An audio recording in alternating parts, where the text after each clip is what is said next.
গৃহকর্মীকে নির্যাতন, পরিমণির বিরুদ্ধে আদালতে মামলা। চিত্রনায়িকা পরিমণির 1 বছরের মেয়ে সন্তানকে খাবার খাওয়ানোকে কেন্দ্র করে গৃহকর্মীকে মারধরের অভিযোগে পরিমণির বিরুদ্ধে মামলা করেছেন ভুক্তভোগী গৃহকর্মী পিঙ্কি আক্তার। মামলায় পরিমণির সঙ্গে আসামি করা হয়েছে একই ফ্ল্যাটে বসবাসরত মঙ্গলবার 22 এপ্রিল ঢাকার মেট্রোপলিটন ম্যাজিস্ট্রেট নাজমিন আক্তারের আদালতে মামলাটি দায়ের করা হয়। আদালত বাদীর জবানবন্দি রেকর্ড করে অভিযোগটি তদন্ত করে তদন্ত সংস্থা পুলিশ ব্যুরো অফ ইনভেস্টিগেশনকে আগামী 8 মের মধ্যে প্রতিবেদন দাখিলের নির্দেশ দিয়েছে।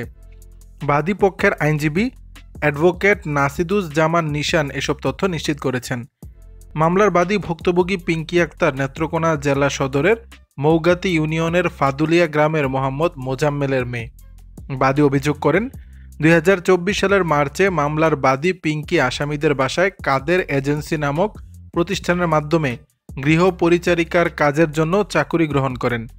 একটি বাচ্চাকে দেখাশোনার দায়িত্ব নেওয়ার কথা বলে এজেন্সি হতে বাদীকে আসামিদের বাসায় নিয়োগ দেওয়া হলেও এছাড়াও বাদীকে দিনে ও রাতে উভয় সময় বাসার রান্নার কাজ করতে হতো। তবুও বাদীর চাকুরি একান্ত আবশ্যক হওয়ায় বাদী সবকিছু মুখ বুজে সহ্য করে আন্তরিকতার সঙ্গে তার দায়িত্ব পালন করে আসছিলেন। তবে চলতি বছরের 2 এপ্রিল দুপুর 1টায় আসামি পরিমণি তার মেকআপ রুম হতে মাদক গ্রহণ করে বাচ্চার রুমে এসে বাদীকে অকথ্য ভাষায় গালিগালাজ শুরু করেন। বাদী গালিগালাজ কেন করছেন জানতে চাইলে পরিমণি বলেন, তুই আমার বাচ্চার জন্য দুধ কেন তৈরি করছিস, এখন ওকে সলিড খাবার দিবি। বাদী বলে, বাচ্চার খাওয়ার রুটিন অনুসারে এখন দুধ খাওয়ানোর কথা, তাই আমি দুধ তৈরি করেছি। এ সময় পরিমণি ক্ষিপ্ত হয়ে বাদীর মাথায়, মুখে ও চোখে এলোপাথারিভাবে চর থাপ্পড় মেরে আহত করেন। এক পর্যায়ে ভুক্তভোগী বাদী পিঙ্কি পরিমণির মারধরে অজ্ঞান হয়ে পড়েন। জ্ঞান ফেরার পর বাদী ভীত সন্ত্রস্ত হয়ে পড়েন। ঘটনাস্থল থেকে নিরাপদ স্থানে যাওয়ার জন্য ভুক্তভোগী পিঙ্কি তাকে হাসপাতালে নেওয়ার জন্য পরিমণিকে অনুরোধ করতে থাকেন।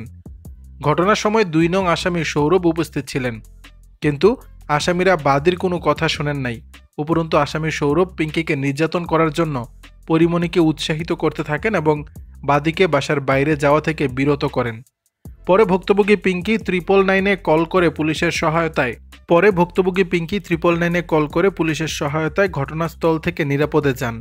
পরে ভুক্তভোগী পিঙ্কি ঢাকার কুর্মিটোলা জেনারেল হাসপাতাল হতে চিকিৎসা গ্রহণ করেন।